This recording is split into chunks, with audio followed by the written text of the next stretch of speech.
ছিলেন তাদেরকেও ধাক্কাধাক্কি করা হয়।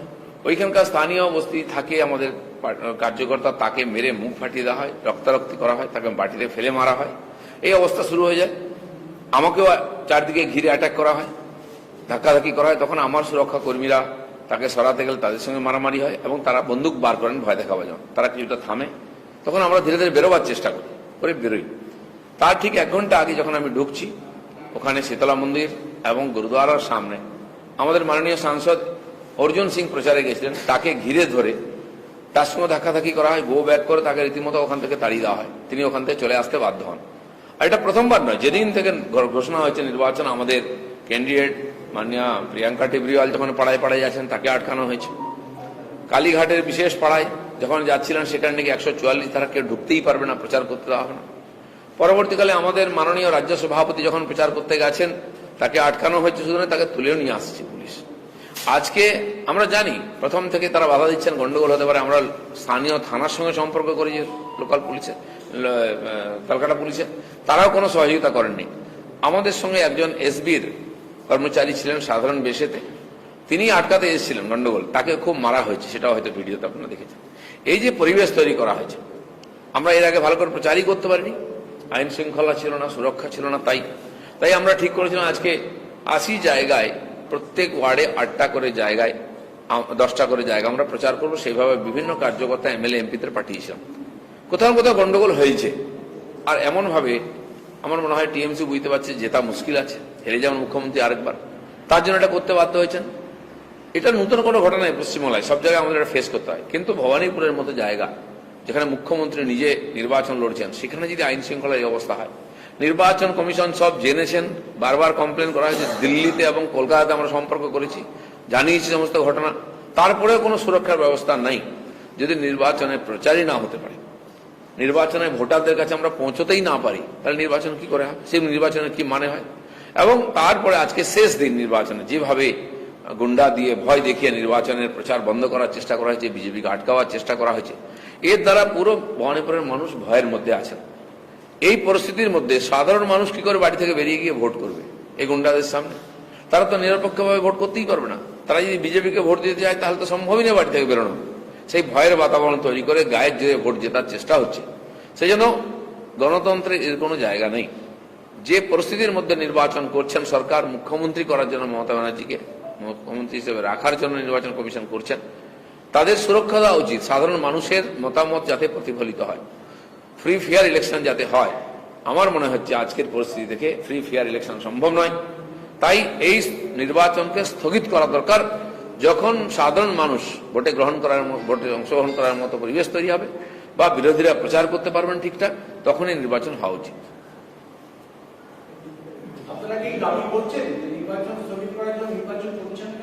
আজকে নির্বাচন কমিশনে আমাদের প্রতিনিধিরা গেছিলেন, তারা বক্তব্য রেখেছেন। আমিও আপনাদের মিডিয়ার মাধ্যমে, কারণ নিজে আমি ভুক্তভোগী, আমার সাথী অর্জুন সিং তিনি ভুক্তভোগী, বারবার এই ঘটনা ঘটছে। তো স্বাভাবিক আমাদের অধিকার আছে বলার, আমরা পার্টির নেতৃত্বে আছি। আমরা যদি পার্টির প্রার্থীর পক্ষে প্রচার করতে না পারি, তাহলে তো অসম্পূর্ণ থাকছে এই নির্বাচন। এটা গণতান্ত্রিকভাবে নির্বাচন হতে পারবে না। তাই আমি দাবি করছি নির্বাচন বন্ধ করা উচিত। অবশ্যই না, যখন সরকার মনে করবে যে হ্যাঁ সুরক্ষা আছে, বা এখানকার সাধারণ মানুষ মনে করবেন, বা আমরা প্রচার করতে পারবো নিশ্চিন্তে, তখনই নির্বাচন হবে। এইভাবে নির্বাচনকে প্রহসন করে নির্বাচন করার কোনো মানে হয় না।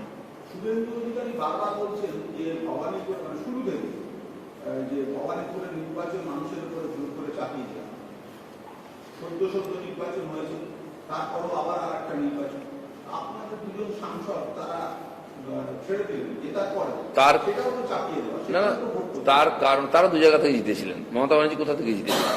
যেখানে একজন সিটিং এমএলএ এবং মন্ত্রী আছেন, তাকে সরানোর কি মানে হয়? তাহলে একজনকে আরেকবার সুযোগ দেওয়ার জন্য আমি যদি বলি এখানে হেরে যান যদি মমতা ব্যানার্জি, তাহলে তারপরে নির্বাচন কমিশন কি করবেন? যেখানে বাই ইলেকশনে ওখানে লড়তে যাবেন, আবার হারবেন। তার মানে কি উনি যেখানে সারা জীবন নির্বাচন লড়তেই থাকবেন? তখন কনস্টিটিউশন ক্রাইসিস হবে না? যেই আধারের উপরে দাঁড়িয়ে, যে কারণটার উপরে দাঁড়িয়ে নির্বাচন করে, সেটাই তো তার কোনো ভিত থাকছে না। তো সেই জন্য চাপিয়ে দেওয়া তো অবশ্যই হয়েছে। একজনের ইচ্ছায় নির্বাচন হচ্ছে, আর নির্বাচন কমিশন সেটা মেনে নিয়েছেন, সেটা নির্বাচন কমিশনের নিরপেক্ষতার প্রতি প্রশ্ন চিহ্ন দান করিয়েছে। তো সেই জন্য এই যে গায়ের জোরে নির্বাচন আর গায়ের জোরে ভোট করে জিতে আসার যে কোনো পদ্ধতিতে এটা গণতন্ত্রের পক্ষে ঠিক নয়, আর আমরা বিরোধী হিসাবে এর বিরোধিতা করছি। আপনি একটা ব্যাখ্যা দিয়েছেন, নিয়ন্ত্রণ দিলেন যে সকালবেলা কি কারণে উত্তেজনা, পুলিশ কোনো কোঅপারেট করেনি, কিন্তু একটা ছবি দেখা যাচ্ছে যে যেখানে আপনার নিরাপত্তারক্ষীরা রীতিমতো আপনাকে আপনি যখন ভেতরের লোক হওয়ার একটা পরিস্থিতি তৈরি হচ্ছিল, সেই সময়তে ঘিরে রেখেছিল, আপনি যেটা বললেন, সেই সময় তারা রীতিমতো বন্দুক তাক করছে, তারা তাদেরকে।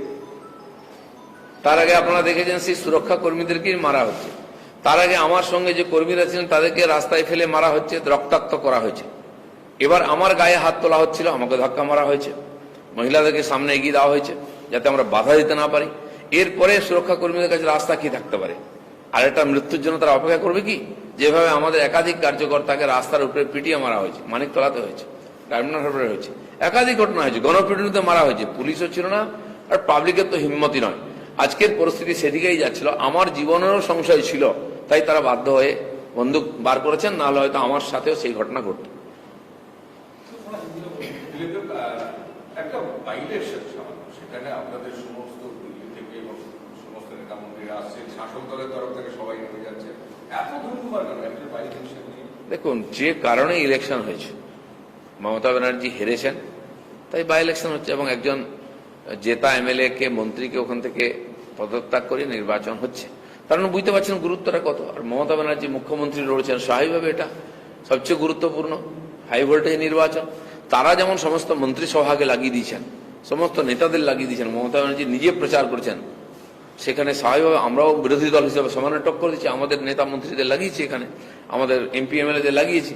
আর সেই ধরনের নির্বাচন, সেই জন্য নির্বাচন কমিশন যেহেতু প্রশাসন তাদের হাতে, অধিক গুরুত্ব দিয়ে সুরক্ষার ব্যবস্থা করা উচিত ছিল, যাতে নিরপেক্ষ এবং শান্তিপূর্ণ প্রচার এবং নির্বাচন হতে পারে। সেটা আমরা দেখতে পাচ্ছি না, সেই জন্য এই নির্বাচনটা শান্তিপূর্ণ হওয়া সম্ভব নয় বলে আমাদের মনে হচ্ছে।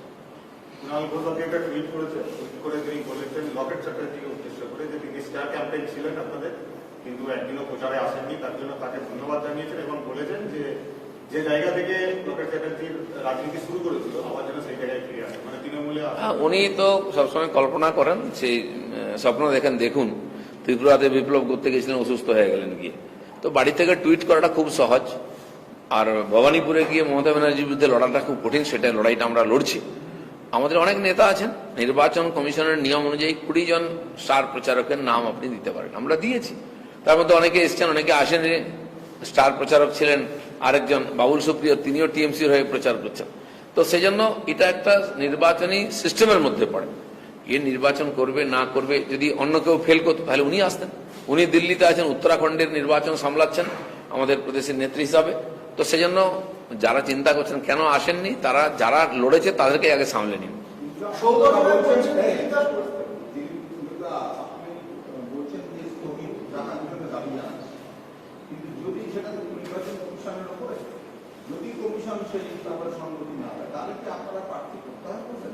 প্রত্যাহারের কথা আমি বলছি না, প্রথম থেকে বাধা আছে, আমরা জানি এখানে নির্বাচন সহজ হবে না।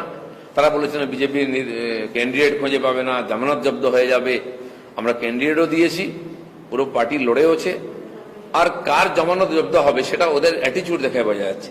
সব বড় নেতারা প্রচার করেছেন, চা খেয়েছেন, বাড়ি বাড়ি যাচ্ছেন, তারপরে গুন্ডা নামাতে হয়েছে বিজেপিকে আটকাবার জন্য। কারা ব্যাকফুটে আছে, কি পরিস্থিতি বোঝা যাচ্ছে। বিজেপি প্রথম দিনই ঘোষণা করেছিলাম আমি রাজ্য সভাপতি হিসাবে, যেদিন ভোট হবে সেদিন আমরা ভোট লড়ছিও। কিন্তু লড়াইটা এত টিএমসির জন্য কঠিন হয়ে যাবে তারা হয়তো ভাবেননি।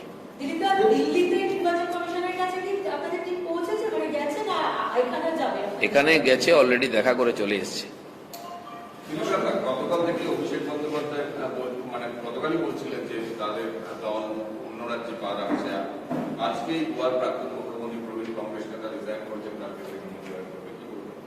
বাস কংগ্রেসটাই এখন টিএমসি হয়ে যাচ্ছে। আর কংগ্রেস যদি নিজেকে আত্মবলিদান দিয়ে দধিচির মতো টিএমসি কে বাঁচিয়ে তোলার চেষ্টা করে, তো ভারতবর্ষের রাজনীতিতে একটা নতুন পরিবর্তন হবে। আমার মনে হয় আমাদের মাননীয় প্রধানমন্ত্রী যেটা বলেছিলেন কংগ্রেস মুক্ত ভারত, সেটার দিকেই এগোচ্ছে সব। বলো,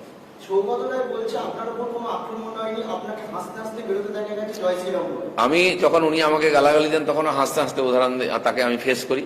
আর ওই গুন্ডারা যখন ওখানে দাঁড়িয়েছিল, পাশের লোক ফটো তুলছিল আমার সঙ্গে এসে, আমি তাকেও বলেছি তুমি এসে আমার সঙ্গে ফটো তোলো। দিলীপ ঘোষকে লড়াই করতে দেখেছেন হাসি মুখে, সেটা সৌগত দাও জানেন। আর আগামী দিনে হাসি মুখে আমি গুন্ডাদের সঙ্গে লড়াই করব। অদিত চৌধুরী বলছেন তৃণমূল আর বিজেপির মধ্যে গোপন আঘাত আছে, যতই গন্ডগোল। তাই কি মনে হচ্ছে দেখে? তাদের এমপি, তাদের বিভিন্ন প্রদেশের সভাপতিরা চলে যাচ্ছেন ওই পার্টিতে।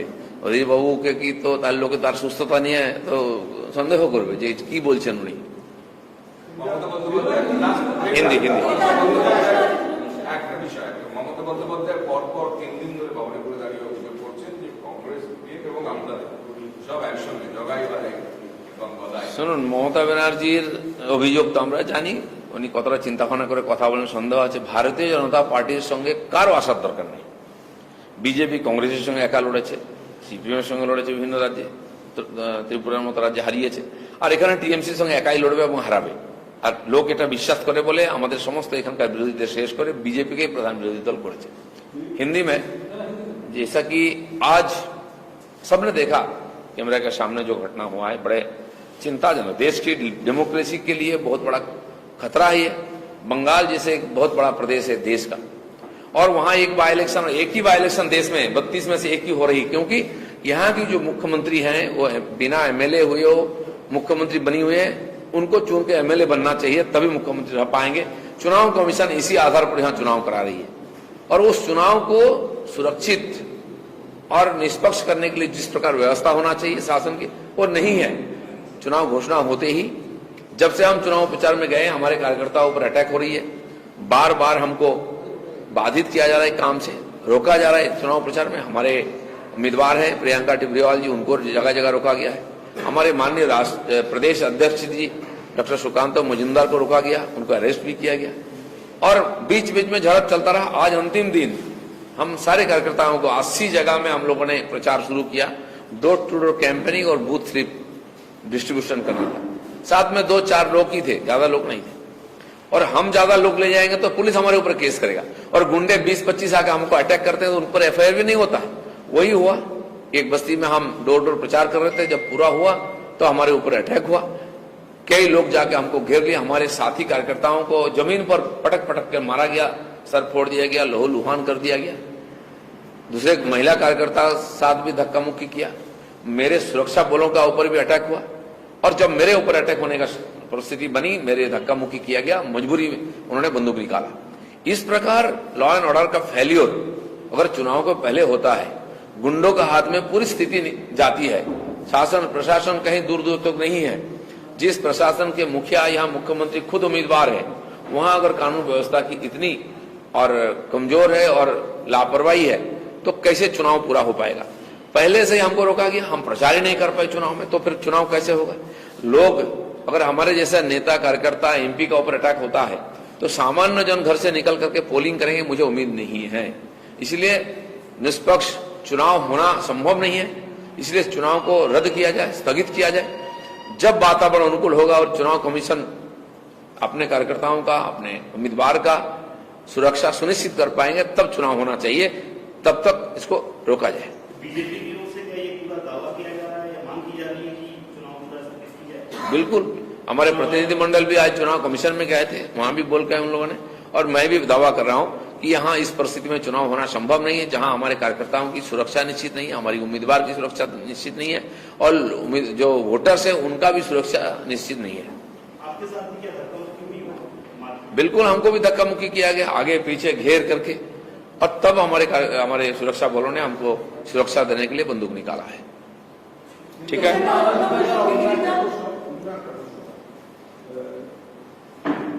কৃষক আন্দোলন চলছে দীর্ঘদিন, গত 9 মাস। সেখানে প্রধানমন্ত্রী আজকেও সেখানে সেন্ট্রাল ভিস্তা প্রদর্শন ঘুরে দেখতে গেলেন। বিরোধীরা বলছে যে সেখান থেকে ঢিল ছড়া দিল, কৃষকরা এখনো অবস্থানে, এখনো ধর্নায় বসে। গত 9 মাসেও শোনা হলো না। সময় হলেও যেতে হবে নাকি? ওনারা যাচ্ছেন তো, যে যেখানে রাস্তায় বসে যাবে। দেশের পার্লামেন্টে একটা বিল পাস হয়েছে, রাষ্ট্রপতি তাতে সই করেছেন, তার যদি কেউ বিরোধিতা করে তাদের কাছে রোজ দেখা করতে যাবেন নাকি? আমাদের কৃষি মন্ত্রী 25 বার তাদের সঙ্গে বসেছেন, অন্যান্য নেতা গিয়ে কথা বলেছেন, তারা বিল উইথড্র করতে বলছেন। গণতন্ত্রে এটা সম্ভব নাকি সাংবিধানিক ব্যবস্থার মধ্যে? তো তার জন্য তাদের সঙ্গে কথা বলতে হবে। তারা ভাড়ার লোক নিয়ে বসিয়ে রেখেছেন ওখানে কৃষকরা, যারা ওখানকার বিজনেস করেন। তো এই ধরনের আন্দোলন কেবল লোক দেখানো, আর বিরোধীরা একটা মিডিয়াতে আসার সুযোগ পেয়েছে এর দ্বারা। তো অনেক জায়গায় এখানে দেখুন না, প্রত্যেকটি অফিসের সামনে দিনের পর দিন লোক ধর্ণা দিচ্ছে, কাকে স্থায়ী করতে হবে, কার ডিএ বাড়াতে হবে, ভাতা বাড়াতে হবে। সেদিন আমি মালদায় গেছিলাম শিশু মৃত্যুর এবং অসুস্থতার কারণ দেখতে মেডিকেল কলেজে, তার সামনে 72 দিন ধরে আর বসে আছেন 132 জন অস্থায়ী কর্মচারী, তাদের স্থায়ী করা হচ্ছে না, তাদের বেতন দেওয়া হচ্ছে না। এরকম রোজ হচ্ছে। মুখ্যমন্ত্রী দেখা করেছেন? তার কোনো মন্ত্রী, প্যারা টিচার, পার্ট টাইম সমস্ত এসএসকে এমএসকে টিচাররা এখানে ধর্ণা দেন, মুখ্যমন্ত্রী বা তার শিক্ষামন্ত্রী কোনদিন দেখা করেছেন? তো তারা কি করে দাবি করতে পারেন? এটা হওয়া উচিত। বলুন।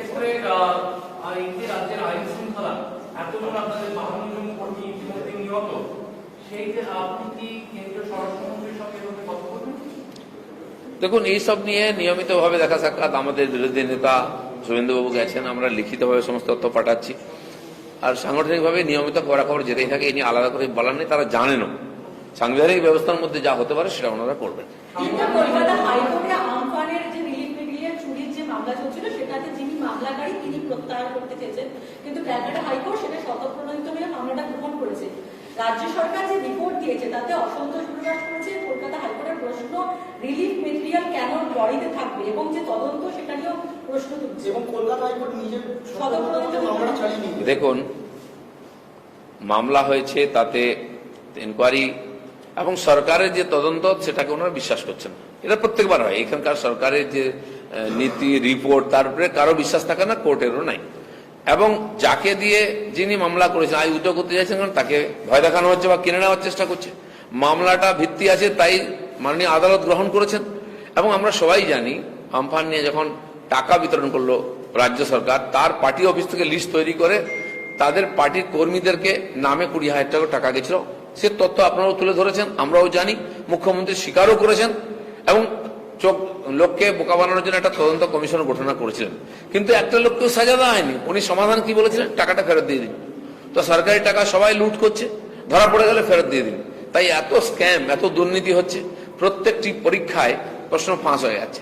কালকেও পুলিশের পরীক্ষায় প্রশ্ন ফাঁস হয়ে গেছে, তার উত্তরপত্র 11টার মধ্যে চলে এসছে। 1 ঘন্টার মধ্যে প্রশ্ন চলে গেছে, উত্তর চলে এসছে, হোয়াটসঅ্যাপের মাধ্যমে ঘুরে বেরিয়ে যাচ্ছে, তথ্য আমাদের কাছে আছে সেরকম। এবং যারা পরীক্ষা দিয়েছেন তারা থানায় গিয়ে বসেছিলেন, গিয়ে এফআইআর করেছিলেন, পুলিশ এফআইআর নেয়নি। এই ধরনের পরিস্থিতি তৈরি হয়েছে এখানে, যেন কোর্ট আজ আদালত বুঝেছেন। যেমন ভোট পরবর্তী হিংসায় 12,000 ঘটনা আমরা দিয়েছি, তদন্ত করে তারা দেখেছেন। হিউম্যান রাইট কমিশনের টিম পাঠিয়েছিলেন দেখতে, তাদের উপরে অ্যাটাক হয়েছে। তার জন্য আজ সিবিআই হচ্ছে, এসআইটি হচ্ছে। ঠিক সেরকম এই যে আমফানের যে তদন্ত হচ্ছে, তাতেও এসআইটি বা এবং সিবিআই এর মাধ্যমে তদন্ত হওয়া উচিত। যে 600 কোটি টাকা লুট হয়েছে, তা নাহলে তার কিন্তু হিসাব পাওয়া যাবে না।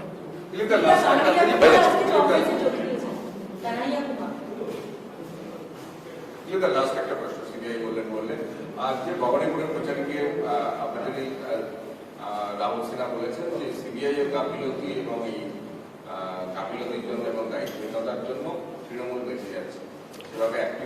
শুনুন, এইসব কথা আমরা আগেও বলেছি। চিটফান্ড কেলেঙ্কারিতে সিবিআই তদন্ত চলছে, ঢিলে হয়েছে বলে 2 বছর আগে আমরা সিবিআই দপ্তরে আমরাই গিয়ে অভিযান করেছিলাম। মমতা ব্যানার্জিও গিয়েছিলেন, যখন তার নেতাদের ধরে নিয়ে যায় তিনি ধর্ণা দিয়েছিলেন ছাড়িয়ে আনার জন্য। কিন্তু আমরা বারবার বলেছি, এই এত বড় সঙ্গীন অপরাধ, এই অপরাধে লক্ষ লক্ষ পরিবার যারা সর্বশান্ত হয়েছে, 80,000 কোটি টাকার বেশি লুট হয়েছে, সেটা নিয়ে তদন্ত এত ঢিলে হলে চলবে না। এখন নতুন যুক্ত হয়েছে কয়লা কেলেঙ্কারি, গরু পাচারের ব্যাপার, এই সমস্তগুলোর জন্য পশ্চিমবাংলার আর্থিক পরিস্থিতি পাল্টে যাচ্ছে, সামাজিক পরিস্থিতি পাল্টে যাচ্ছে, প্রশাসনও চরমড়িয়ে গেছে। এর যতক্ষণ তদন্ত হয়ে দোষীরা সাজা পাবে, এখানকার মানুষের আত্মবিশ্বাসও ফিরবে না, প্রশাসনের প্রতি বিশ্বাসও ফিরবে না। ধন্যবাদ।